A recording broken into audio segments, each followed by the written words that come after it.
Es la primera presentación del libro que Lacan Big Data acompaña, y en esta oportunidad es la presentación del libro Retrato de Dora, de Helen Cixous, que es un libro muy particular, que parte del famoso caso Dora de Freud. Ya vamos a hablar del libro, pero para mí, en lo personal y para Lacan Big Data en particular, también es un enorme gusto contar con Las Furias Editora para este trabajo conjunto que estamos haciendo y contar con la presentación que va a hacer Débora Tajer respecto de este libro.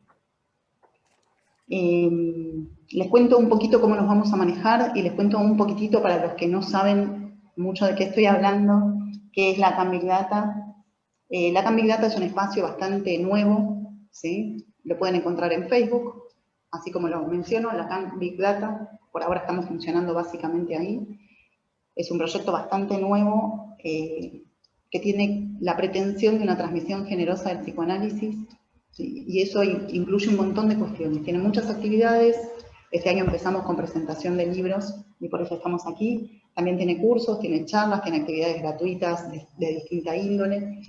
Y la idea es que cualquiera que quiera puede presentar un proyecto de actividad, como lo hizo la gente de Las Furias, que presentó un proyecto para armar esta actividad que vamos a realizar hoy. Y Lacan Big Data lo que hace es acompañar la difusión de esa actividad y la organización de esa actividad, ¿sí?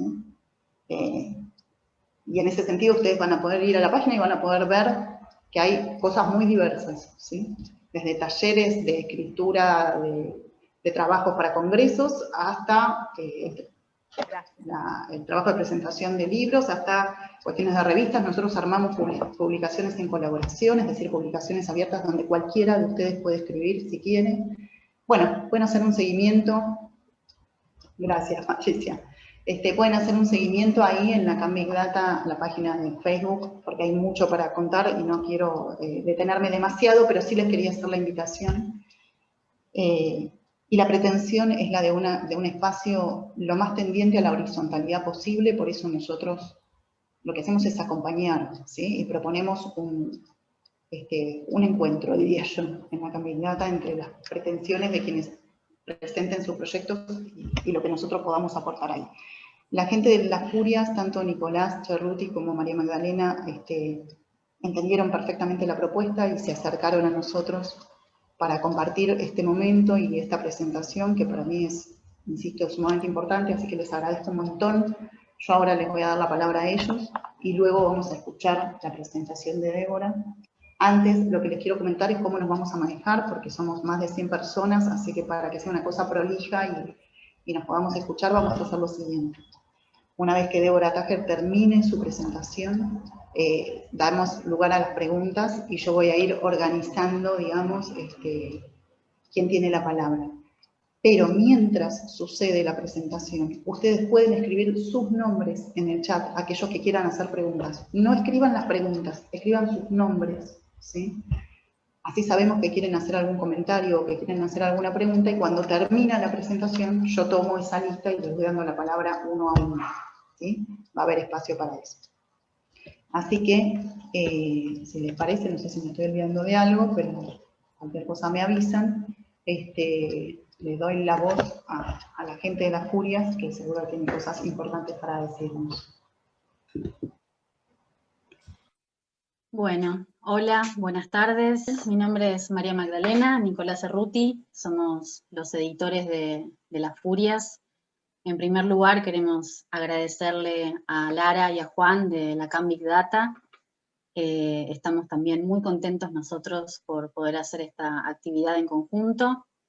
También agradecerles a todos los que nos están acompañando hoy, y en especial a Débora Tajer por sumarse a esta propuesta, que va a resultar muy interesante escucharla desde su perspectiva, tensionando el psicoanálisis con los feminismos, con las teorías de género, con este libro puesto en foco, que como bien decía Lara, es una obra de teatro de la autora Helen Cixous, que fue publicada en el año 1976, y toma como referencia el caso Dora de Freud, pero de alguna manera también lo reescribe, y si bien nos encontramos con esa Dora, también nos encontramos con otra Dora diferente. Entonces, creemos que va a ser muy interesante poder escuchar lo que tenga para decir Débora en relación a esto. Creemos que también es necesario que se hagan nuevas lecturas del caso Dora, y en ese sentido también Débora va a poder aportar muchísimo. Nosotros como editorial también somos un proyecto muy reciente, nacido el año pasado, y de hecho Retrato de Dora es el primer libro que publicamos. Para quienes no saben, es un libro que nunca se había traducido al español, circulaba la versión original en francés y algunos PDFs traducidos al inglés, pero la primera traducción es esta edición que publicamos, traducción que hizo Agustina Soubidet, una psicoanalista. Así que estamos también muy, muy contentos, y es un honor para nosotros haber podido hacer que este libro tuviera por primera vez su traducción al español. Así que bueno, no sé si querés comentar algo. Sí, bueno, principalmente bienvenidos, bienvenidas. Gracias por acompañar las propuestas que desde un tejido más amoroso, horizontal, va tratando de decir el psicoanálisis, va tratando de ser interpelado por otros discursos, va tratando de que haya esa plasticidad para que otros discursos logren expresarse. Y bueno, y es importantísimo que esos espacios proliferen, que tomen la palabra la gente, que se pueda facilitar eso. Y me parece que la CAM Big Data lo está haciendo, desde la editorial Las Furias lo estamos intentando modestamente en este trípode que llamamos la posibilidad de escrituras singulares con los feminismos, los psicoanálisis y escrituras poéticas. Es un poco nuestra orientación, pero también nos damos cuenta que esta orientación no es sin otros, que esta orientación es armando lazos, que un libro no termina con la presentación del objeto libro, así como lo están viendo, un objeto libro que tiene un diseño de Romina Lupino, que es la diseñadora de Las Furias, que logró este diseño hermoso. No termina en el objeto libro, también fuimos aprendiendo que es una posibilidad de lazo, una posibilidad de estar armando ese diálogo, o como nosotros lo queremos llamar, conversación, que implica la posibilidad de nuevas lecturas. Parece que se ha dicho mucho, parece que se puede seguir diciendo, parece que hay algo que podría estar tal vez tendiente a estar medio gastado de esto, pero no es así, porque las lecturas también, así como las escrituras son singulares, las lecturas también son singulares, y me parece que Débora Tájer con su trabajo está mostrando que se puede revisar y se puede interpelar un montón de problemáticas que nosotros queríamos, o creíamos más, no queríamos, que ya estaban naturalizadas. Queríamos, el deseo en realidad es que se desnaturalicen, que se dejen de transmitir como letra ya aprendida, y que todos aprendimos lo mismo y que nada se puede interpelar. Bueno, modestamente me parece que desde la CAM Big Data eso se está logrando, gracias a los espacios que se están dando, y desde Las Furias un poco el impulso es similar. No sé si, me parece que Débora todavía no... Sí, está ingresando Débora. ¿Está ingresando? Sí, ya. ¿Puedo agregar algo? Ya que Sí, claro. Quería comentar algo más respecto de Las Furias, justamente. Les cuento a todos, yo no tenía relación ni con María Magdalena ni con Nicolás antes de esto. Bueno, con Nicolás tuvimos alguna actividad compartida el año pasado, pero voy a contar algo que me pasa a mí con Las Furias, digamos en lo personal, ¿no? A mí Las Furias, el modo de trabajo sobre los libros me produce algo que no me produce habitualmente, no me pasó en otros lugares, digamos, que es como otra lógica del tiempo, ¿no? Lo que me pasó con este libro, yo lo vi por primera vez, no me acuerdo cuándo lo sacaron ustedes, pero hace varios meses atrás, ¿no? ¿Me decís, María? Sí, fue en agosto del año pasado, agosto-septiembre del año pasado. Bien, desde agosto hasta ahora hubo en redes sociales varias fotos con este libro, ¿sí? Ustedes con este libro, el libro en otro lugar, el libro con tal fondo, el libro con otro fondo. A mí me pasó algo que no me había pasado nunca. No solamente que nunca me cansé de ver la tapa del libro, todavía sin leerlo, ¿sí? Sino que además me causó la sensación de que había que detenerse, ¿no? Como me volvía a aparecer el libro andando en bicicleta, digamos, el libro llevado a un café, el libro, y me daba la sensación de que era necesario tener presente el libro, ¿sí? Que no era un libro más que saca una editorial de 200 millones de libros, ¿no? Casi como el mensaje, esto es subjetivo, pero el mensaje para mí era deténganse a ver esto, ¿sí? Bueno, eso es lo que a mí me llevó a leer este libro, que no lo conocía, la verdad, y eso es una de las cosas que más me gustó y que hacen que hoy estemos compartiendo este proyecto, ¿sí? Y me parece, por lo que vi, que Las Furias tiene esta idea, digamos, ¿no? Esta idea de que vale la pena detenerse en el libro. Nosotros que leemos tanto y qué sé yo, entran a hacer los libros como una picadora de carne, digo, y vale la pena detenerse, ¿sí? Y en Las Furias está eso, está en el diseño de tapa, está en el paquetito precioso que a uno le traen cuando le traen el libro, está en el modo muy amoroso, tomando la palabra de Nicolás, en que a uno lo tratan cuando uno quiere acceder al libro, etc. Débora, muy bienvenida. Terminé con lo que quería decir. Muy bienvenida, Débora Tajer. Muchas gracias. Vengo de dar clase, así que estoy en continuado. Hola, bueno, Débora, ¿cómo estás? Hola, ¿cómo están? Gracias por la invitación.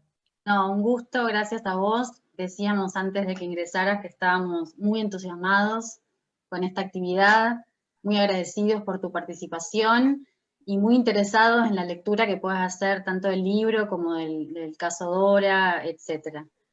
Nos parece importante seguir poniendo en tensión el psicoanálisis, los feminismos y el género, y este caso en particular me parece que se presta muy bien para eso, sobre todo esta Dora que introduce Hélène Cixous en su libro. Así que te voy a presentar oficialmente y ya te damos la palabra.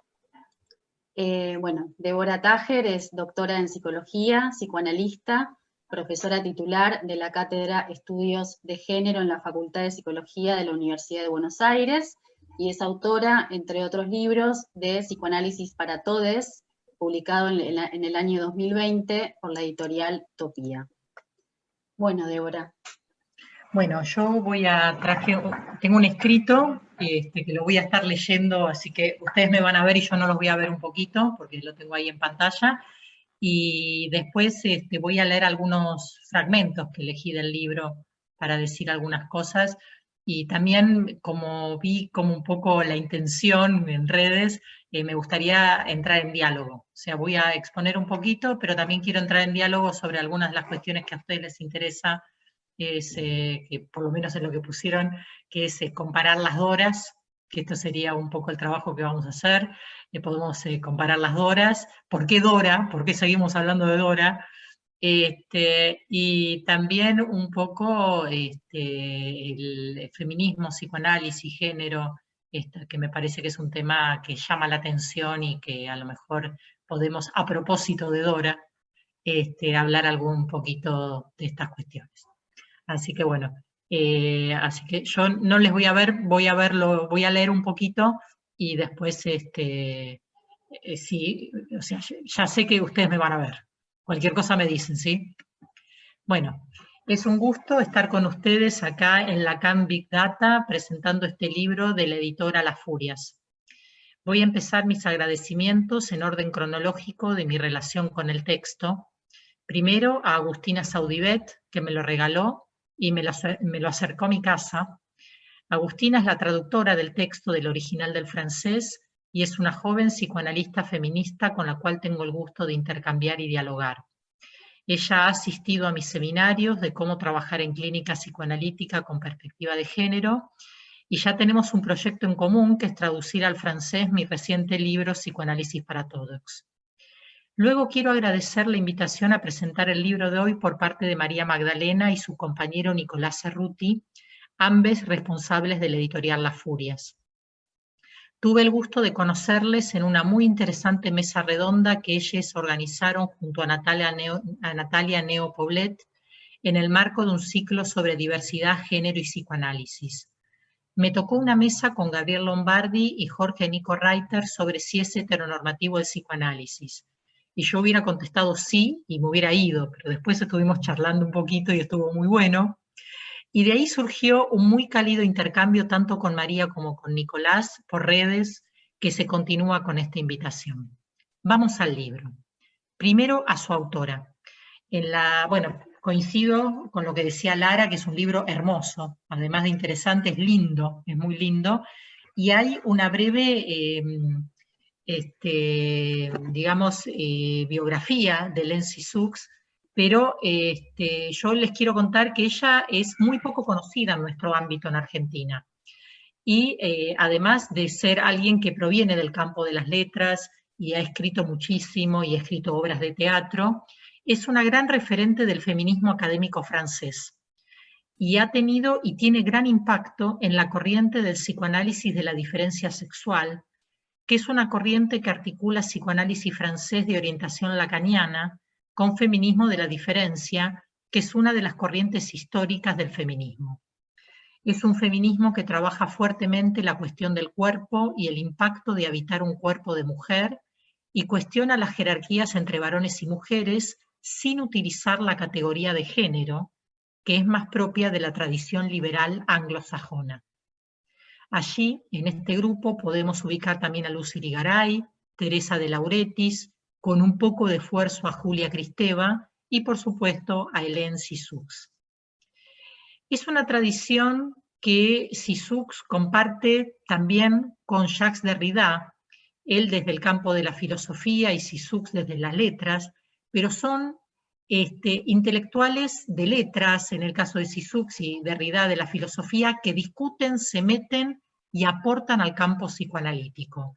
Y es también la tradición en la cual se inscribe Judith Butler, ¿no? Que aun siendo norteamericana está muy influida por esta corriente de estudios culturales franceses de gran diálogo con el psicoanálisis. A mí me gusta contar una anécdota personal que me tocó vivir en 1998, que muestra cómo el lacanismo llegó a la costa este de Estados Unidos vía los estudios culturales y no vía los y los psicoanalistas, que en esa zona son y eran muchos, digamos. En Nueva York y toda la zona este de Estados Unidos está lleno de psicoanalistas, pero hasta 1998 casi no había psicoanalistas lacanianos, sino que el lacanismo llegó por los estudios culturales. La anécdota que tengo para contarles fue en el consultorio de Jessica Benjamin, a quien fui a visitar en Nueva York, y ella me pregunta, estuvimos hablando de muchas cosas, y me dice, Débora, ¿cómo es alguien analizado por un lacaniano? ¿No? Pero ella sí conocía al Lacan vía Derrida, Teresa Brennan y por supuesto Butler. A ese Lacan lo conocía, no conocía al Lacan clínico, ¿no?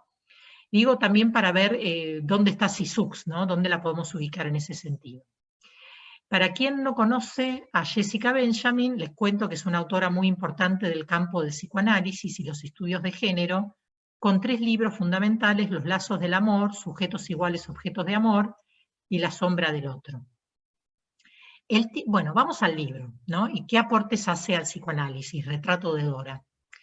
El título es Retrato de Dora, pero podría llamarse Autorretrato de Dora también. En este libro, Dora habla, y esto es lo diferente a Dora en Freud, ¿no? Que Dora en Freud es hablada, y además dice lo que le parece, cuenta sus contradicciones y habla del efecto de vivir en un privado sentimentalizado. Dora, vive su vida en el medio de los amores de su padre, de las desavenencias del matrimonio, de la amada de su padre, de los problemas matrimoniales de su padre, cuidando hijos ajenos, con complicidad con su padre en la denigración de la madre, ¿no? Y yo diría dos cositas antes de leerle algunos fragmentos que he elegido. Bueno, voy a cerrar para que me vean y para que yo los vea también. Yo pensaba mientras leía el libro, parte del texto de Freud es develar si algo de la corriente homosexual se juega entre Dora y la señora K, y hoy es un disparate de época, digamos. O sea, ¿a quién le interesaría si hay algo de la corriente homosexual que se le juega? Y menos aún, a nadie se le ocurriría hoy hablar que algo de la construcción de la histeria de Dora tiene que ver con esa corriente homosexual.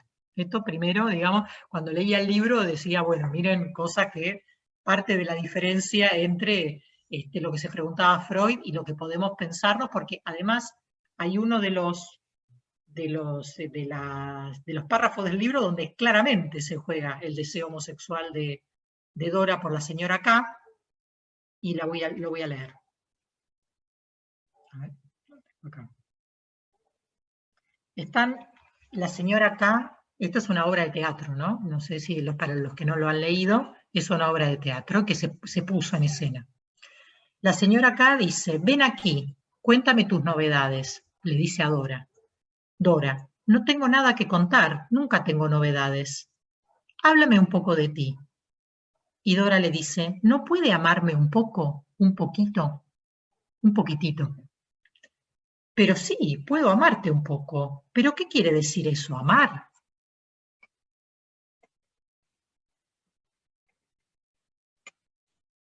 ¿No me ama para nada, entonces? ¿No le agrado para nada? Pero ni siquiera lo pienso, eres amable. Alguien te amará. Me gusta mucho todo lo que eres. ¿No puedo darle nada? ¿Por qué no me necesita? No necesito nada de nadie. Eso no quiere decir que no seas nada. ¿Me verá de nuevo? ¿Por qué no? Algún día me gustaría estar tirada con usted. No sentada, tirada junto a usted, cierro los ojos y veo. Habría sangre por todos lados, tendría en mi cara. Digo, Dora hablando, ¿no? Ya no especulando, Dora hablando.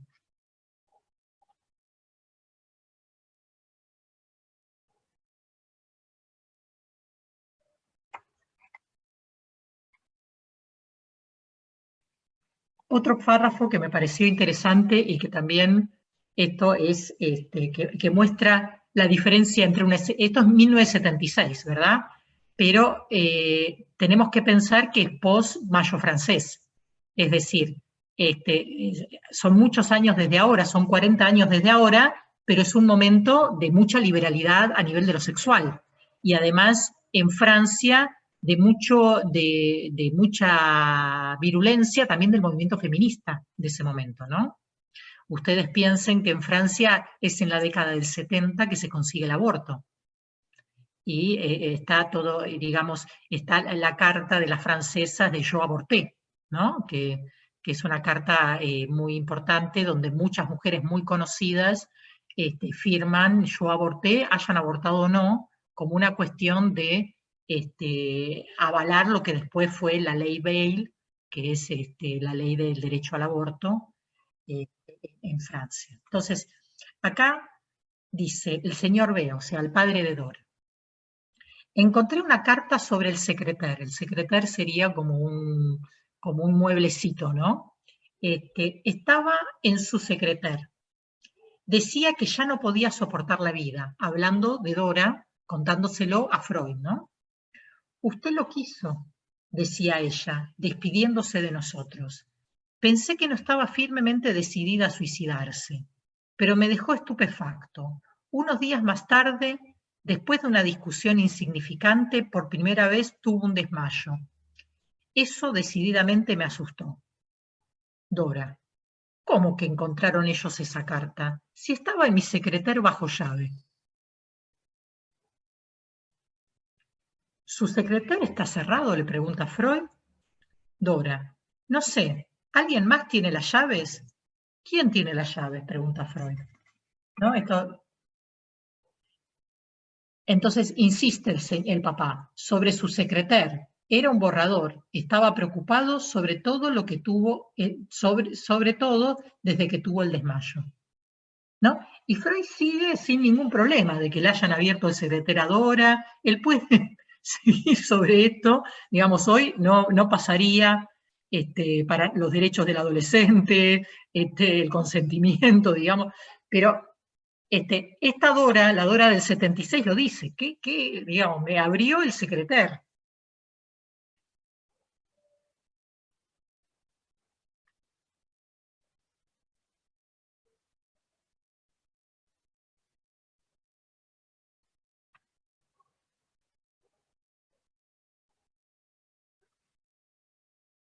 El tema del humo, ¿no? Que es otro de los temas del caso de Dora de Freud.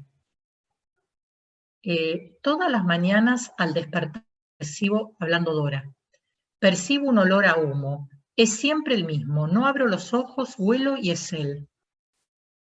Cuando entré en el negocio, que es la famosa escena, ¿no?, de la escalera, flotaba un ligero olor a humo. El señor K se encontraba solo.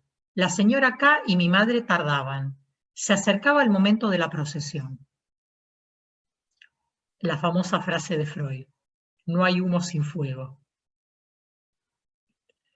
Dora, el señor K y mi padre eran como usted, fumadores apasionados. O sea, le da vuelta la interpretación, ¿no? Freud va por la línea de que el humo es el que muestra que hay ardor frente al señor K, y Dora hablando por Sisux, dice, este es un tema, ustedes huelen a humo, ustedes son los fumadores, y donde están ustedes hay humo, hay olor a humo. Es marca de su presencia. El señor K y mi padre eran como usted, fumadores apasionados. Es donde se les juega la pulsión a ustedes. Yo también fumé al borde del lago, o sea, yo también puedo. Él me había armado un cigarrillo, él sentía el humo, siento horror al percibir el humo. Recuerdo que la puerta que conducía del negocio al departamento estaba abierta y sentí el olor a humo, el perfume de la señora K mezclados. O sea, tu mujer no es nada para vos, a mí no. Cuando el momento de la procesión se acercaba, me rogó que lo esperara, ¿Mm? Bien. Quiero compartir con ustedes una última reflexión antes de abrir el intercambio. Desde los estudios de género, revisamos el concepto de cómo se constituye una posición histérica. La que lo ha hecho es Emilce Diobleitschmark, que lo hizo también en fines de los 70. Emilce lo que nos enseñó es que la posición histérica se arma como síntoma entre dos corrientes psíquicas. Entre una corriente psíquica, que es el narcisismo de género, ella utiliza el concepto narcisismo de género, lo utiliza para dar cuenta de los contenidos diferenciales por género que tiene fundamentalmente la función de la autoestima del narcisismo. Es decir, que las razones por las cuales yo me querré a mí misma tienen que ver con los ideales de género con los cuales yo he sido subjetivada. Entonces, el narcisismo de género tradicional femenino está ligado a la honra femenina y está ligada a que el mayor valor de una mujer es cuando no se entrega a la sexualidad.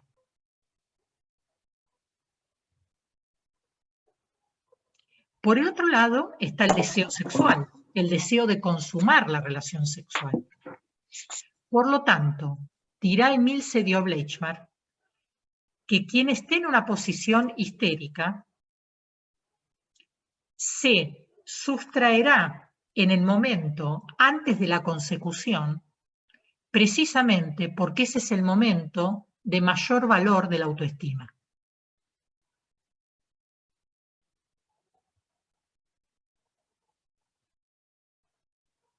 Entonces, le da argumentos de género a esto que siempre se dice que la histeria no es femenina, pero termina siendo un sinónimo de la femineidad. Lo explica de otra manera. Entonces, yo dejaría hasta acá lo que preparé y haría un intercambio con, digamos, con los editores de Las Furias, con Lara, con todo el público acá presente, no sé si está Agustina también, sobre la obra, sobre los temas que quieran trabajar. Bueno, gracias. Bueno, muchas gracias. Le pregunto en principio a María y a Nicolás si quieren comentar algo, porque yo necesito unos minutos para redondear una idea, para poder hacer un comentario. ¿Sí? Dale, dale. Quiero decir algo. Lean el libro, es maravilloso. Sí. Es lindo, pero es muy bueno, lindo. Entonces aprovechamos la recomendación de Débora entonces para comentarles que el libro ya está distribuido en librerías a través de Valhuter, pueden consultar en su librería amiga, y también está en formato digital a través de diversas plataformas para aquellos que no estén en el país, así que lo pueden conseguir tanto en formato físico como en formato digital. Débora, yo lo que estaba pensando mientras te escuchaba y que quería preguntarte y abrir, digamos, para el intercambio y el debate, son dos cuestiones relacionadas. Por un lado, algo que tiene que ver con cierto movimiento que se empezó a producir en la Facultad de Psicología en la UBA, principalmente en relación a la bibliografía psicoanalítica y especialmente en relación al caso Dora. A raíz del impulso de los movimientos feministas, se empezó a pedir que no solamente se revea el caso Dora, sino que además ciertos sectores también han pedido que lo sacaran de la bibliografía. Entonces, por un lado, preguntarte qué opinas vos con respecto a esto, digo, más allá de las nuevas lecturas que se puedan hacer del caso Dora desde la perspectiva de género y desde los feminismos, si vos crees que con eso sería suficiente ¿y qué opinás de este pedido que hubo en su momento de que se bajara de la bibliografía el caso Dora? Y por otro lado, justamente en relación a las lecturas que se pueden hacer, a las nuevas lecturas que se pueden hacer, ¿cómo lo podemos pensar teniendo en cuenta lo que se viene trabajando desde los feminismos en relación a los abusos sexuales, al tema del consentimiento, y etcétera, ¿no? A mí me parece, yo no estoy de acuerdo con sacar el caso Dora en absoluto. Me parece que en todo caso hay que leer y hay que poder leer con lecturas más contemporáneas. Y me parece que ahí no hay solamente una situación de consentimiento o no consentimiento, no es lo único que pasa ahí. Me parece que Freud, primero que es una pieza que ha resistido 100 años, no cualquier pieza resiste 100 años, y me parece que describe un fenómeno de época, me parece que muestra una construcción de femineidad de ese momento histórico y que muestra digamos, ¿cómo te puedo decir? Como el desarrollo libidinal en el marco de una, ¿cómo podríamos decir? De una vida de palacio, porque hay algo de lo palaciego en ese sentido, ¿no? Como se diría en literatura, no me sale la palabra, pero ustedes que son más de la literatura de lugar cerrado, ¿cómo se llama eso? A puertas cerradas, sería como las cosas que acontecen a puertas cerradas. O sea, me parece que Dora sigue mostrando el tipo de la psicosexualidad que se arma y las corrientes psicosexuales cuando todos los personajes están conviviendo todo el tiempo y se van cruzando la libido, el narcisismo, quién le gusta a quién, y esto se podría recrear de 20.000 maneras diferentes. Entonces, me parece que eso sigue siendo válido el contraste entre Dora y su hermano, digamos, el tema de cómo eso arma histerias y cómo la misma inteligencia de Dora se volvió en síntoma, mientras que el hermano varón podría desarrollarse en lo público y pudo armar otras cosas, porque son personas conocidas, digamos, sobre Dora se ha escrito un montón. Entonces, me parece que se puede hacer lecturas de época, y eso no quiere decir dejar de leer a los maestros. Me parece que Freud mostró un mecanismo muy importante que se le puede dar 20.000 lecturas diferentes, pero primero hay que leer a Freud. ¿Querés agregar algo, María? Pensé que querías agregar algo. No, estoy de acuerdo, nada más. Bueno, en principio, ahora voy a hacer un comentario, pero para quienes quieran preguntar o comentar algo, anotan sus nombres en el chat y les voy dando la palabra. Yo me quedé pensando dos cosas. Por un lado, Débora, cuando vos decís, bueno, hay cosas que hoy no pasarían, ¿no? ¿Hoy no? No pasarían, ¿no? Entonces vos decías, bueno, le abren el secretario a Dora, ¿no? Y Freud sigue sin problema. Esto hoy no pasaría. Yo me quedé pensando, no pasaría. Me parece que en algunos sectores no pasaría, estamos de acuerdo, enteramente de acuerdo, pero me parece que si algo nos reúne hoy es que sigue pasando. Tenemos que ponernos a hablar de esto. O sea, nosotros estamos acá porque sigue pasando. Sigue pasando en distintos ámbitos. Por ahí lo que resulta, a mí por lo menos me resulta a veces un poco contradictorio, es que sigue pasando en el ámbito del psicoanálisis, ¿no? Pero me parece que en algunos sectores, digamos, sigue pasando. Y por otro lado, algo que me quedé pensando, que no lo había pensado nunca, me quedó como claro con esto que vos exponías. No sé si voy a usar los términos que se deben, pero vamos a intentarlo. Lo que pensaba es que lo que la perspectiva del género, de género le aporta al psicoanálisis es que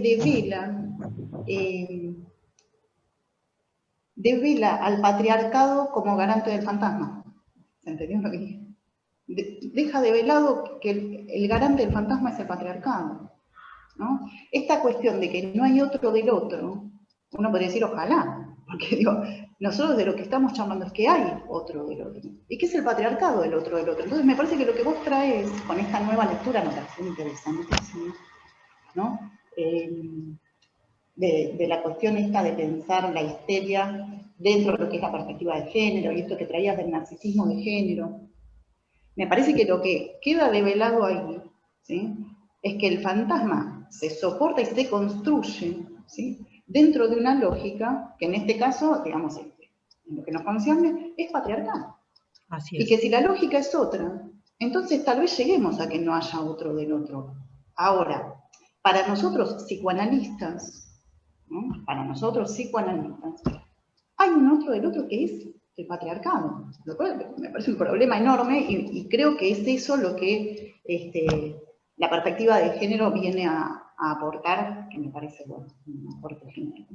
Bueno, esto es lo que quería comentar. Bueno, yo diría varias cosas sobre lo que vos decís. Diría que,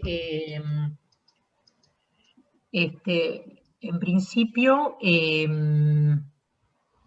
a ver, voy a entrar por lo último y después voy a ir a lo primero. Me parece que, no, voy a lo primero, no, ya estoy en la segunda. No, pasaría menos, digamos, o sea, me parece que en tiempos de Freud y durante mucho tiempo y cuando nos formamos, pasaba sin ningún problema. En este momento alguien levantaría la mano, diría, profe, ¿no le parece que alguien abrió una llave? ¿Entendés? O sea, digamos, en una clase alguien diría algo, hoy. Y por el otro lado, y ahí voy a algo que vos estás planteando con muy buena preocupación, y tenemos todavía todo un tema de las marcas patriarcales del psicoanálisis. Ese es un tema. Y esto es lo que yo trabajo en mi libro, muchos de los constructos tienen mucho que ver con la lógica patriarcal, muchos de los constructos teóricos tienen mucha marca de época. Entonces, en ese sentido, terminamos naturalizando, digamos, por ejemplo, la función simbólica casi es un monopolio masculino. Se dice que no, pero es así. Y esto es en el marco del patriarcado. Digamos, me parece que hay que decirlo así. ¿Entendés? Entonces, y ahí vamos a la otra parte. Yo creo que esta es una forma de articulación del gran otro. Pero el poder es intrínseco a las relaciones humanas. Entonces, en todo caso, lo que estamos trabajando es, yo diría, los usos del poder, el malestar en plus, digamos, el malestar sobrante por los abusos de poder, y los abusos simbólicos de poder también. Entonces, en todo caso, lo pondría ahí. No lo pondría en la utopía de que no hay otro del otro, porque no me animo. Está claro. ¿Sí? Está buenísimo lo que decís. Gracias. Gaby Insúa, ¿cómo estás, Gaby? Te doy la palabra. Hola, ¿cómo están todos y todas? Qué bueno, una celebración. Bueno, Nico y María ya saben que he disfrutado mucho de la obra. Débora, es un placer siempre escucharte. Y compartir algo, lo que dijo Lara, bueno, con la Cambigata también tengo un encuentro muy lindo hace un tiempo. Pero compartir algo, primero coincido totalmente, Débora, con que no se trata de renegar o amputar de la historia del psicoanálisis, o sea, lo que Freud escribió, lo escribió, el lugar como analista con el que desarrolló su lugar de analista es el que es, la historia es revisitarlo, ¿no? Digamos, para ponerse, bueno, para decir lo que uno tenga para decir. Pero coincido tanto con lo que dice Lara en este punto, Débora, y te cuento algo que me pasó el otro día. Invitada en un evento, viste, de estos que se están dando internacionales por el hecho de la pandemia, alguien dijo de repente, no, porque es hora de que los psicoanalistas nos acerquemos al género, hagamos algo, empecemos a pensar en los feminismos. Y yo les cuento algo muy personal. La primera vez que leí un artículo sobre el feminismo fue con la enorme y gran Mabel Burín. Yo era su secretaria, terminando la facultad en el año 85, sí, más o menos, 84, era su secretaria y le pasaba, miren qué grande estamos, le desgrababa textos donde claramente, bueno, estaba ella trabajando feminismo y psicoanálisis junto con Irene Meller, seguramente estabas vos, Débora, en algún evento, tal vez, digamos, y Ana María Fernández, bueno, un montón de gente más muy, muy, muy preciosa. La cuestión es que el Centro de Estudios de la Mujer, digamos, fue fundado en el 70 y pico. Y Débora, Ana María, Mabel, Irene, Emilce, bueno, digamos, han trabajado años. Entonces yo digo, tomando lo que dice Lara, con esta cuestión de, hoy nos sigue pasando, coincido con Débora, hoy alguien levanta la mano, pues yo levanté la mano en ese momento. Dije, ¿cómo que deberíamos hacer algo en relación a, esto lo vienen haciendo y lo venimos haciendo un montón, hace mucho tiempo? Hoy alguien levantaría la mano, pero hay una posición sumamente compleja digamos, en gran parte del psicoanálisis, de los y las psicoanalistas, porque psicoanálisis, hablar de psicoanálisis, ¿no?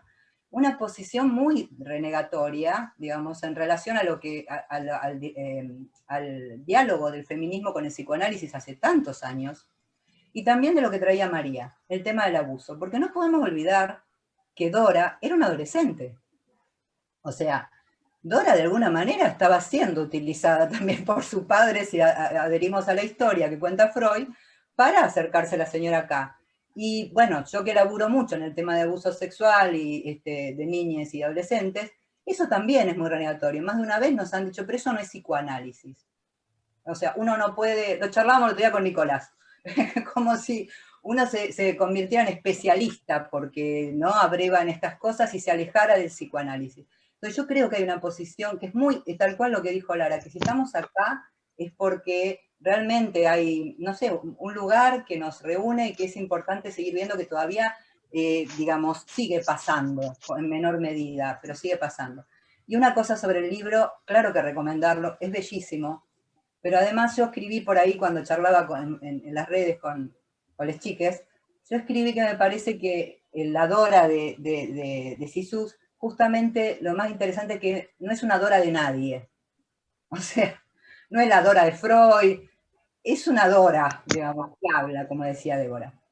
Bueno, muchas gracias. Bueno, yo diría, Gaby, que la misma Sisux, o sea, Sisux hablaba con las psicoanalistas, se hablaba desde el feminismo y ha influenciado a muchas psicoanalistas feministas francesas, y estamos hablando de 1976. Exacto. De hecho, yo me acuerdo cuando vino Laurie Lofer acá, que ella ahora tiene la cátedra en París 7, y que está trabajando estos temas, la conferencia que dio, y me la tradujo también Agustina, que me la regaló, ella dice eso, que durante muchos años estas autoras en el canon allá tampoco se leyeron. La misma Lucy Irigaray, Lacan la expulsó, digamos. Así Primero es. le dijo, ocúpese de estos temas, y después cuando se ocupó de estos temas y escribió Speculum, la mandó a frichurro, la echó de allá. O sea, no es que no había. Y además Freud escribió en una revista feminista en los años 20-30. Hay un artículo que lo escribió Silvia Tubert, lo tengo acá, en este libro, agotado. Un libro que editamos hace 20 años con Irene Miller, pero que está agotado, que lo mandamos así en PDF.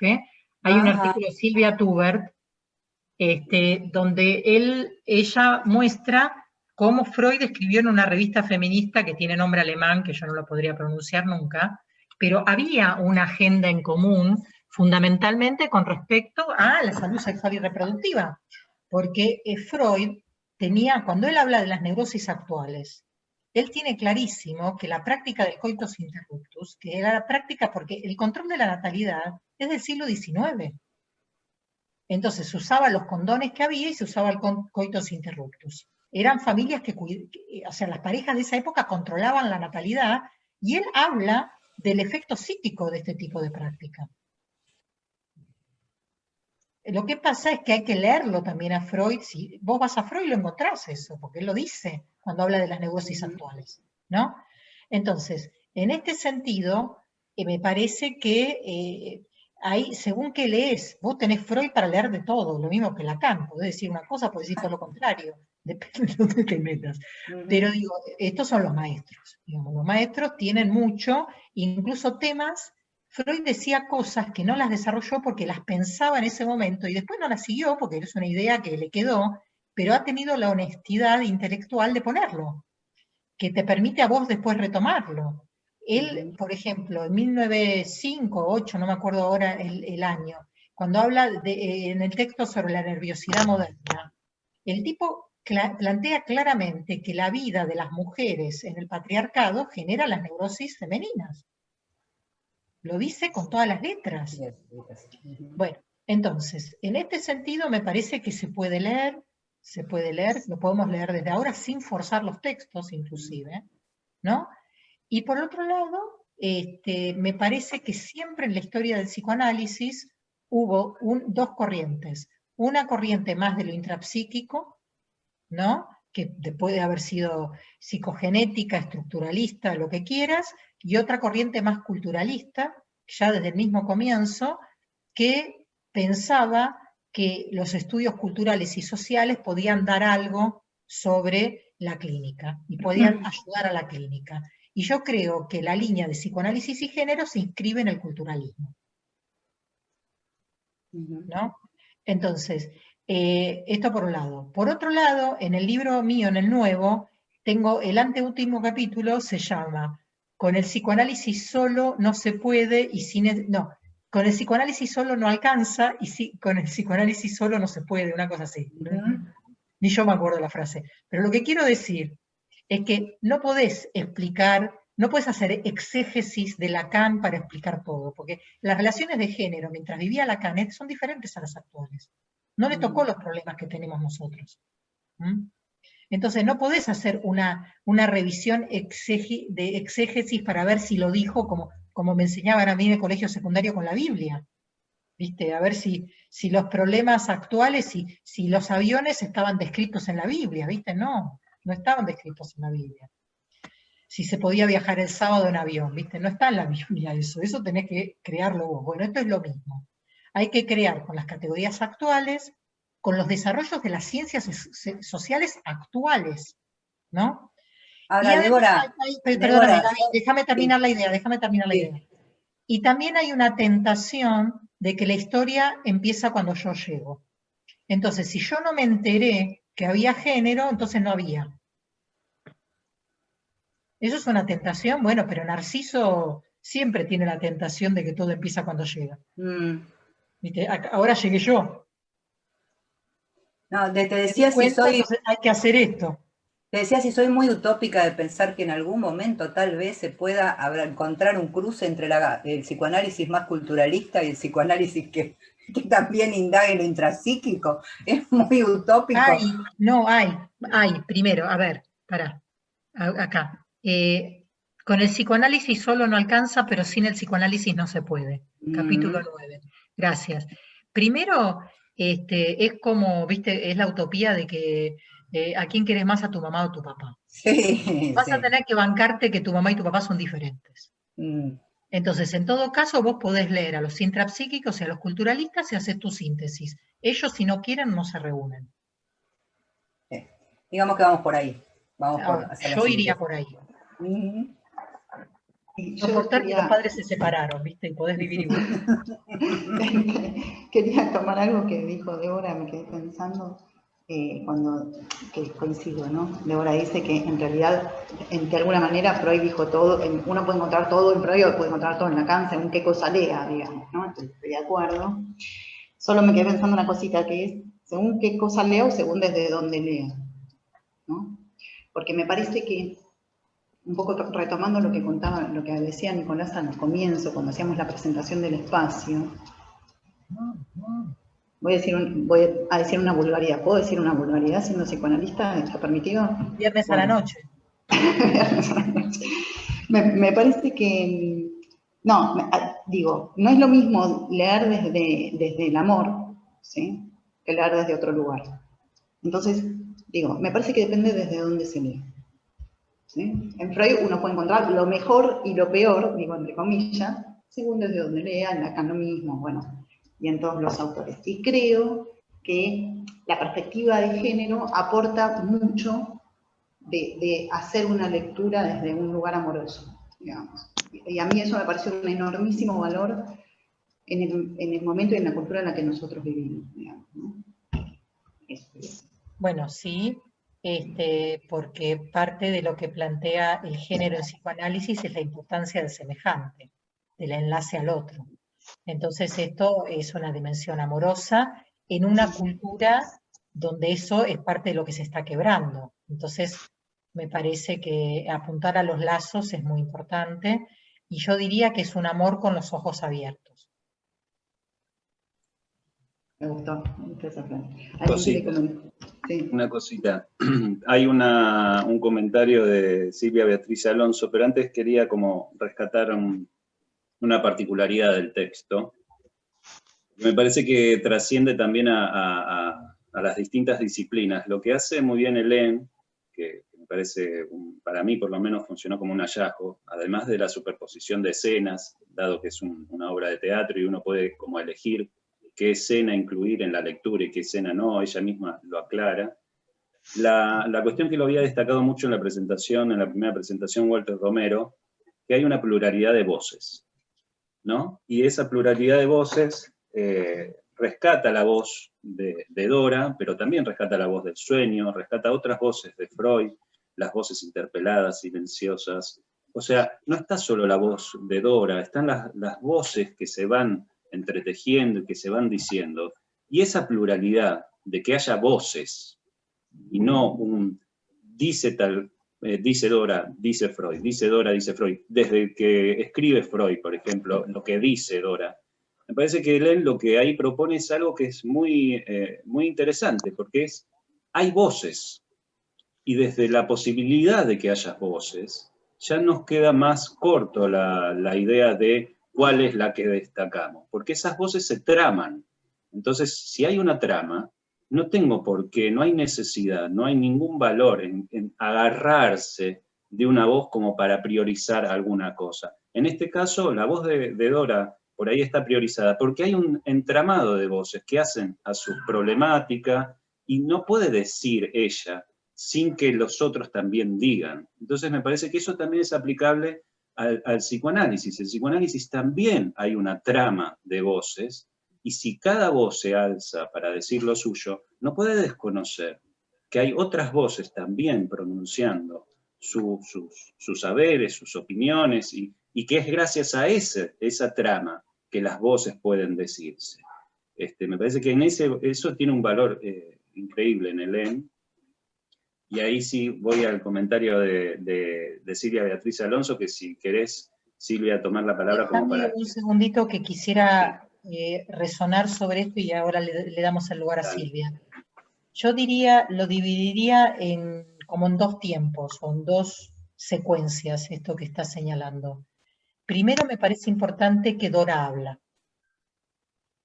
porque en el psicoanálisis clásico y como hemos leído, los pacientes son hablados y las mujeres son habladas. Entonces, en este punto a mí me parece muy interesante, bueno, ¿qué habrá ahí, de ganarte los sesos y no preguntando, y no validando esa voz?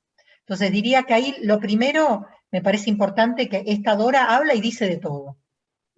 Y hay la segunda vuelta, que sería como lo interesante que vos estás diciendo, y me parece maravilloso, es poder entrar en una cultura de la polifonía, ¿no?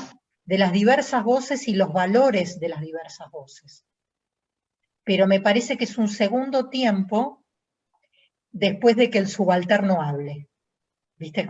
Estos discursos de postcoloniales o decoloniales que hablan, ¿puede el subalterno hablar? Que toda la cuestión de cómo habla el subalterno. Me parece que primero está la posibilidad de la enunciación de la palabra de ella, subalterno, que también el paciente es el subalterno, porque también hay una simetría, ¿no? Con respecto a quién pone la verdad. Cuando nos preguntan los diagnósticos, es más importante lo que decimos nosotros que lo que dice la persona que habla, aunque se dice que siempre quien sabe es el que habla, ¿no? Y eso se dice, pero se termina siendo lo otro, ¿no? Entonces me parece que primero la inclusión de esas voces para la polifonía, para el segundo tiempo de la polifonía. Está muy bien, me gusta mucho ese destacado, como hace también Dora por momentos donde le dice al mismo Freud, lo veo venir, ¿no? Como si entendiese del psicoanálisis que hay algo ahí que se quiere nombrar como prioritario, pero le sale al corte y bueno, esto es como discurso armado más o menos, que le dice, hay otras cosas como para decirse. Bueno, Silvia Beatriz Alonso dice, pensaba si Dora era una adolescente, entre comillas, o si en esa época, muy tempranamente, se o las casaban y eran ya madres. Bueno, primero que la adolescencia es un invento cultural, digamos, en el sentido de que en algunos tiempos históricos ya la capacidad procreativa te convertía en una adulta con vidas más cortas. De la misma manera que hemos inventado la niñez, digamos, eso lo ha escrito, yo que sé, Don Celot, hay un montón de autores de cómo se inventó la niñez que conocemos ahora. Lo que sí, más allá de si Dora era o no un adolescente, era alguien que estaba en el medio, era alguien que estaba en el medio de personas más grandes que la llevaban y la traían y que ella armaba ahí su afectividad en el medio de esa gente. Eso sí yo diría. Bien. ¿Alguien quiere hacer algún otro comentario, alguna pregunta? Antes de que alguien por ahí o vaya pensando la pregunta o quiera hacer un intercambio, sepan que esto se está grabando y va a quedar la grabación para que la podamos compartir en las redes, después se va a hacer, o sea, el intercambio se puede seguir, más allá de que estemos ahora en vivo, y me parece importante eso también, ¿no? Como un libro no termina en una presentación y el objeto en la librería, sino que se puede inaugurar un lazo, esto también, gracias a que se está grabando, bueno, un poco se puede seguir conversando sobre estos temas. Ahora sí, si hay alguien que quiere hacer un aporte.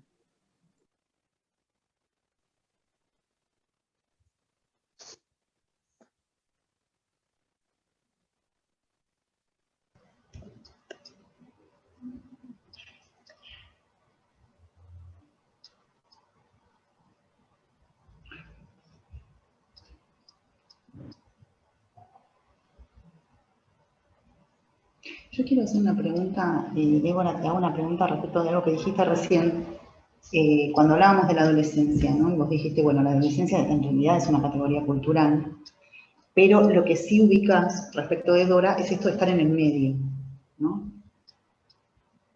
No sé cómo lo pensás, pero me pareció muy interesante como salir de los nombres y pensar las dinámicas, por decirlo de alguna manera, ¿no? Las dinámicas de los lazos. Que realmente eso aportaría efectivamente otra perspectiva totalmente distinta al psicoanálisis, ¿no? Y el psicoanálisis está lleno de estas categorías. De hecho, cuando nos llama, no sé, alguien, me llama alguien para atender a un niño, yo te digo, no atiendo niños.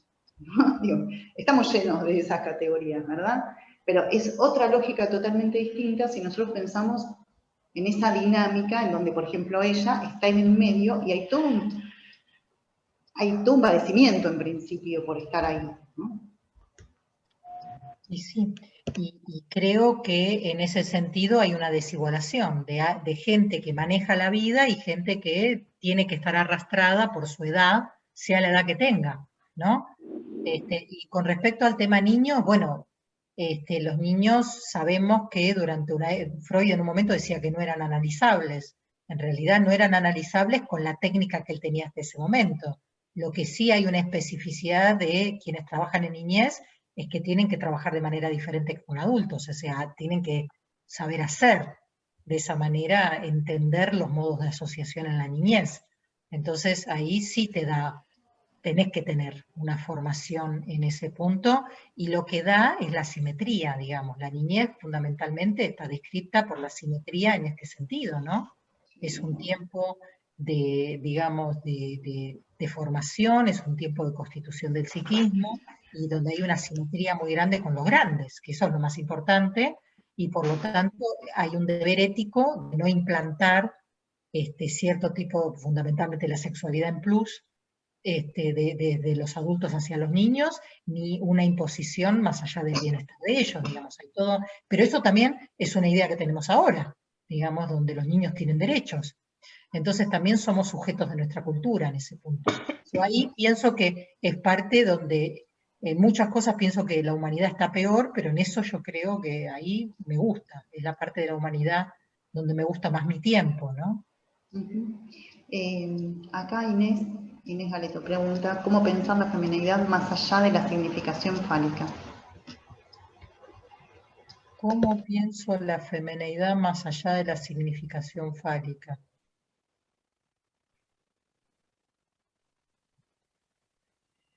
¿Qué me estás preguntando con lo que me estás preguntando?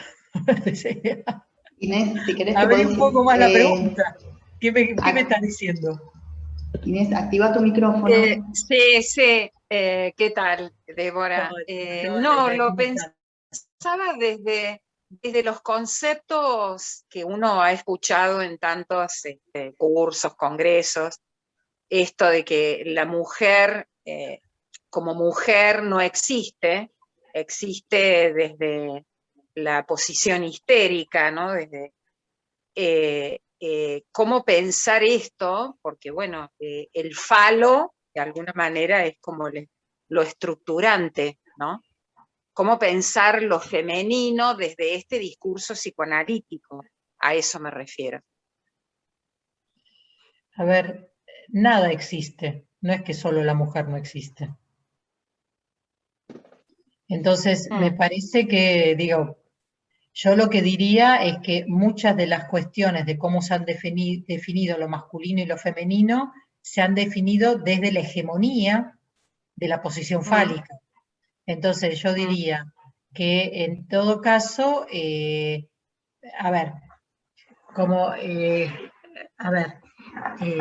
yo lo planteo en un texto, viste, con respecto a la masculinidad.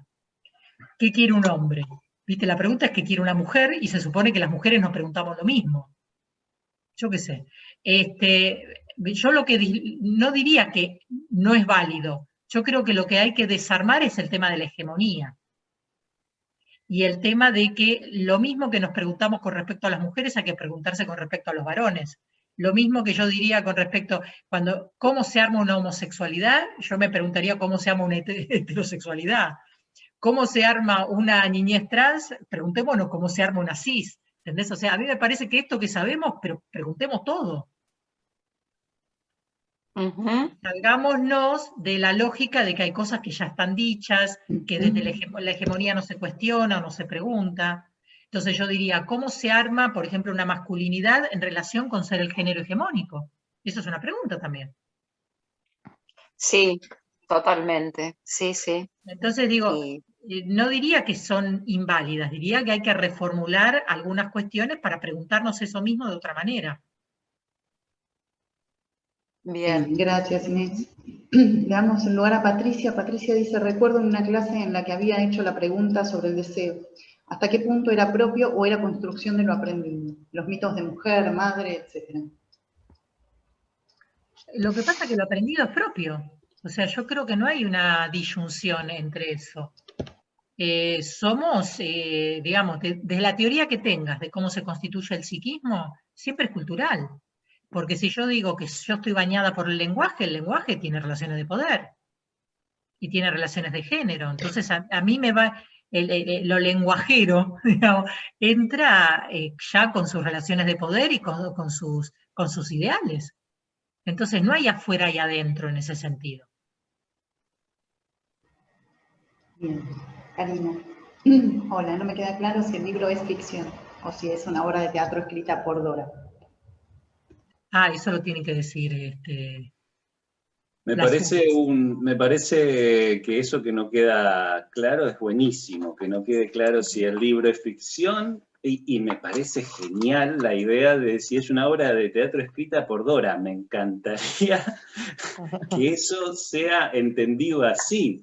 O sea, es una, lamentablemente, tengo que decirlo, pero bueno, es una obra de teatro que es una ficción, que como es tan ficción en el caso Dora de Freud, porque habitamos las ficciones y las narrativas de quien escribe, y entonces en ese punto es una obra de teatro que tiene una particularidad, que Lin Sixu tiene una forma, una pluma, una forma de transmitir la literatura que trasciende también el género de la obra de teatro, rompe un poco también el género de la obra de teatro y uno lo puede leer como si fuera el caso Dora, como si fuera una obra de teatro, que estaría buenísimo que se pueda exponer y que se jueguen los cuerpos en esa escena, pero también es un ejercicio literario, o sea, es todo eso, y ahora me entero que podría ser una obra escrita por Dora, lo cual sería genial. Bueno, sí, María.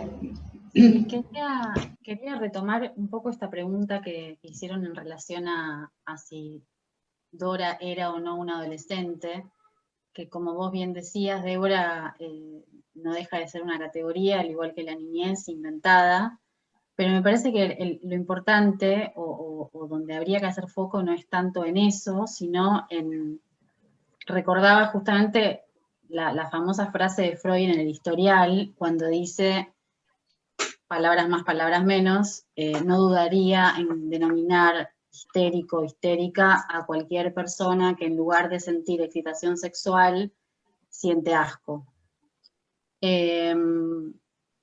¿Por qué? Porque pienso que más allá de la erogeneidad de Dora, digamos, en relación a la señora K, en relación al señor K o a quien fuese, lo que había ahí, y más allá incluso de si era o no un adolescente, o de si estaba en condiciones, digamos, por la época de casarse y tener hijos, lo que estaba en juego ahí era, por una parte, quién establece que Dora en ese momento debería haber sentido excitación sexual. Digo, es Freud partiendo de su primera hipótesis del enamoramiento de Dora respecto del señor K, que asume que ella debería haber sentido excitación sexual en vez de asco. Eso por un lado. Por otro lado, que está presente esta desigualación que nombraba Débora, por lo tanto, aún teniendo en cuenta su erogeneidad, estamos hablando de una persona que está en una situación de desigualación respecto de qué hace con su sexualidad. Entonces, me parece que esos serían como los puntos, ¿no?, a revisar. entre otros. Bueno, yo estoy totalmente de acuerdo con vos. Me parece que esta cuestión de pensar que donde tendría que haber excitación había asco tiene que ver con una presunción de Freud, y como él estaba pensando, muchos historiales de Freud, está claro la alianza que Freud hace con los varones de su misma generación. Y ahí vuelvo a algo que decía Gaby hace un rato, no digo solo Freud, ¿viste? Es la corporación, digamos, pues la masculinidad hegemónica es una corporación. Entonces, en este sentido, y de hecho, ya digo, Freud hay cosas que dejó de decir en algún momento para pertenecer a la corporación médica también, para no estar por fuera de la corporación médica. Es decir que, y Freud mismo ha dicho mucho tiempo después que él silenció que algunos casos de seducción eran de los padres, y lo había puesto en la niñera, lo había puesto en el tío.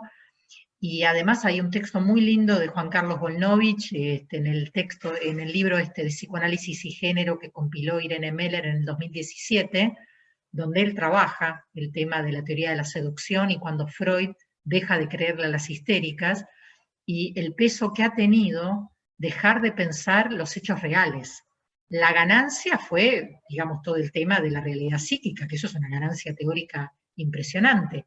Pero volviendo a la pregunta, me parece que tenemos que poder trabajar con las dos cosas. Y realmente quienes trabajan con abuso y quienes no trabajando con abuso todo el tiempo vemos abusos en nuestros pacientes que en algún momento nos cuentan un abuso, porque yo estoy llena de pacientes, no sé si me vienen todos a mí, pero en algún momento de los análisis algún abuso aparece, poder trabajar con los dos niveles. O sea, poder trabajar con el nivel de la realidad fáctica y poder trabajar con el nivel de la fantasía y de la propia erogeneización y el encuentro entre ambas cosas y también el momento, digamos, de la vida en lo que esto aconteció. No es lo mismo un abuso en la niñez que en la adolescencia que siendo grande. El impacto traumático es otro. Entonces, me parece que hoy también tenemos que poder trabajar con las dos categorías al mismo tiempo, ¿no? Bueno, acá tenemos un comentario de María José, voy a leer el comentario y si alguien más quiere comentar algo y vamos a ir cerrando, ¿sí? María José dice, no recuerdo bien la cita de Lacan en Radiofonía y Televisión, pero en relación con el diálogo entre el psicoanálisis intrapsíquico y lo social, Lacan da vuelta al sentido común de la política, diría yo, de que somos reprimidos, porque la sociedad es represiva. La sociedad, dice, parafraseo, es represiva porque hay la represión. Pregunto, desde el feminismo de la diferencia, ¿apuntaríamos a desarmar el patriarcado como otro del otro? El feminismo de la diferencia es un feminismo que reivindica lo tradicional femenino, que es el feminismo de Sisux, que es diferente al feminismo más argentino, que es un feminismo de la igualdad, es otro feminismo. Por eso las francesas, muchas, cuando fue todo el Me Too, muchas se pusieron en contra, porque hay una tradición francesa que es diferente al feminismo de la igualdad, ¿no? Muchas mujeres que han tenido una vida muy libre dicen no porque se va a caer la seducción. O sea, la manera de pensar francesa con respecto a estos temas tiene unos bemoles diferentes a cómo se piensa desde el feminismo de la igualdad. Entonces, en ese sentido, yo no me ubico en el feminismo de la diferencia. Hay cosas que me interesan del feminismo de la diferencia, pero no soy precisamente alguien ubicada en esa corriente. Lo traje para ubicar a Sisux en particular y para poder entender quién es, y qué cosas ha producido. Y la última parte de la pregunta. Dice, desde el feminismo de la diferencia, ¿apuntaríamos a desarmar al patriarcado como otro del otro?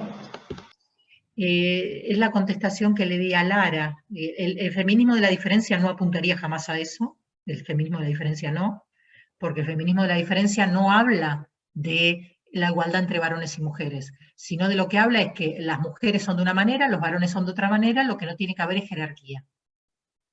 Ese es el feminismo de la diferencia. El feminismo de la igualdad habla de la posibilidad de que las mujeres accedan a todos los mundos y habla de digamos, el género como construcción, es otro feminismo, ¿sí? Y en todo caso, lo que digo es que no sería no me animaría a decir que se podría desarticular las relaciones de poder en general. En todo caso, desanudaríamos esta. Porque me parece que el poder es intrínseco a lo humano. En todo caso, yo apelaría a que podamos utilizar el poder de la mejor manera posible, o sea, que haya una responsabilidad por el poder. Pero creo que además hay asimetrías ontológicas, porque nosotros estamos hablando de las asimetrías de género, pero las asimetrías etarias son ontológicas. Las asimetrías entre niños y adultos son ontológicas. No hay manera, digamos, porque uno depende más del otro por razones, y también pasa en la tercera edad, se depende más.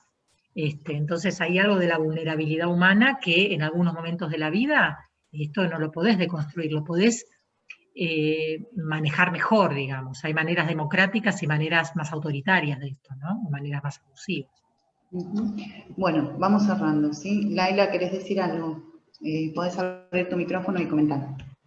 ¿Qué tal? Buenas noches para ustedes, para nosotros todavía tardes. Yo solamente, primero quiero declararme totalmente ignorante de las teorías feministas y de lo que están hablando, ignorante comparado con lo que ustedes han leído, saben y escriben. Pero escuchando un poco esto sobre no hay otro el otro, sobre la cuestión fantasmática, en nombre del Padre, y esta cosa de que han venido diciendo sobre que uno lee la teoría psicoanalítica y uno va tomando de ahí ciertas cosas. A mí me parece que incluso con esto que se dice, ¿no? Lacan cuando trabaja esto de no hay otro el otro e introduce en este seminario sobre el deseo, el fantasma, me parece que Lacan mismo ya está haciendo un cuestionamiento sobre el Edipo freudiano y el nombre del padre, es decir, el lugar del padre en el Edipo freudiano.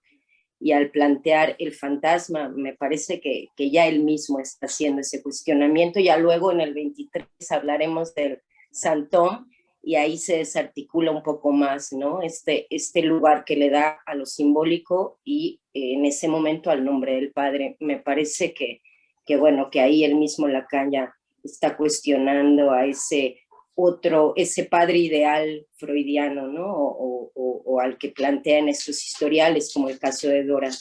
También me parece importante esa pregunta de la clínica con niños y adolescentes, sí, y esa pregunta por Dora como adolescente, ¿no? Esto que resaltan de esa posición o como preguntándose por la señora K en una posición de elección homosexual, y pues retomemos un poco la pregunta por la mujer, es decir, en un momento de Dora, en ese momento que llamamos adolescente desde la psicología, desde el humanismo y desde otra posición, ¿no? Pero sí está en un momento de constitución psíquica, y eso no importa si se es niño, adolescente o adulto. En efecto, cuando decimos no trabajamos con niños o adolescentes, quién sabe qué decimos, porque en realidad se trata del sujeto, ¿no? Y sí, aunque hay especificidad, los padres están presentes con los niños y con los adolescentes. Cuando uno trabaja después, pues ya están presentes de otra manera. Y también creo que podríamos incluir la teoría de los discursos, ¿no? Para poder plantear, sí, la histeria no solo desde la estructura histérica, sino esta cuestión de los discursos, donde podríamos plantearnos quizá el feminismo desde ahí, ¿no? Desde una posición en los discursos que son lo que hace el lazo social. Y ahí sí, incluir un poco esto que hablaban de el feminismo desde el lado cultural del psicoanálisis, ¿no?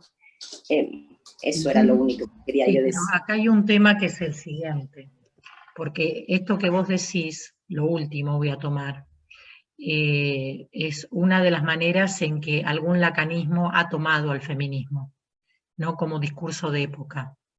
Y el feminismo viene a cambiar algo del orden de lo real, no solamente el discurso. Entonces, en ese sentido, es una manera de pensar, y yo creo que es una resistencia en ese punto. Esto por un lado. Y por el otro lado, a mí me parece que sí, que se puede hacer otros usos de Lacan y se pueden decir otras cosas. Pero también, insisto, que no hay que hacerle decir lo que él no dijo. Y hay que tomar a todos los maestros no como última palabra, o sea, sino que como punto de partida para a partir de ellos ser sujetos de época. Bueno, vamos a ir cerrando. Creo que incluido Lacan y Freud, ¿no? Tomarlos. No, todos los maestros, todos los maestros, maestras, maestres, todos. Los maestros tienen que ser, y ojalá seamos nosotros también en el futuro, que no ser leídos a la letra, sino tomados para poder leer y para a partir de ahí decir y hablar sobre la época. Bueno, ahora sí vamos a ir cerrando. Quiero leer solamente un comentario porque es un comentario muy bonito para el cierre de Noelia, que dice: cuando Débora duda sobre si existe un otro del otro en esta época respecto del patriarcado, preciosa respuesta me llevo: amor con ojos abiertos. Bueno, por mi parte, Débora, muchísimas gracias. La verdad es que es un gusto escucharte. Es hermosa esta presentación y el clima que se generó. A Nicolás y a María, muchas gracias a ustedes por darnos la posibilidad a nosotros de acompañarlos en esta presentación. La verdad es que, bueno, ya lo estuvimos conversando, ha sido un gusto. Los dejo a ustedes para que cierren, ¿sí? Bueno, lo mismo, también un gusto para nosotros, para nosotres. Estamos muy contentos con esta actividad, con este intercambio, con todo lo que fue surgiendo. Estamos muy contentos con haber hecho esta actividad junto a Lara, a la Big Data. Estamos contentos con la participación de Débora, a quien le agradecemos nuevamente. Y tal como dijo Lara, es un placer escucharte siempre.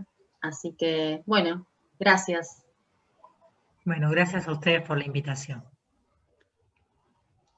Nos vemos pronto. Hasta luego. Chao. Gracias. Chao.